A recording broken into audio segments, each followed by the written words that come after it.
Penyebab munculnya Gerakan Aceh Merdeka, GAM.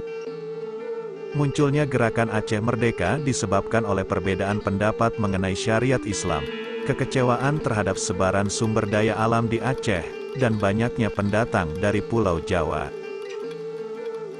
Pemerintahan pusat pada saat itu dikatakan terlalu sentralistis, dan rasa kecewa pun semakin besar di kalangan masyarakat Aceh.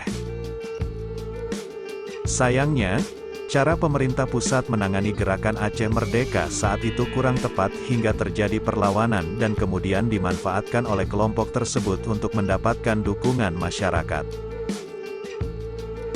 Pada akhirnya, konflik yang terjadi pada tahun 1976 hingga 2005 menimbulkan kerugian nyata bagi kedua belah pihak, yang memakan korban hampir 15.000 jiwa.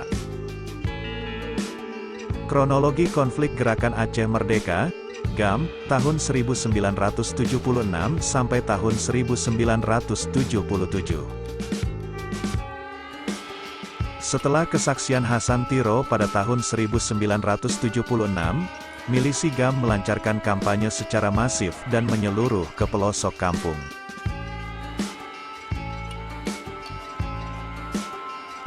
Perlawanan yang dilakukan dengan cara gerilya tidak hanya menewaskan milisi GAM namun juga warga sipil.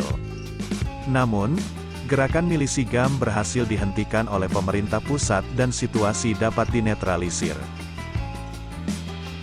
Tahun 1989 sampai tahun 1998 GAM melanjutkan operasinya dengan dukungan peralatan militer dari Libya.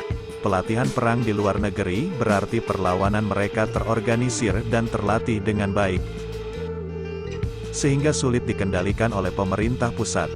Gerakan Aceh Merdeka membikin pusing pemerintah hingga tahun 2005, setahun setelah Aceh diterjang gelombang tsunami dan setelahnya, terciptalah damai yang dinanti-nanti.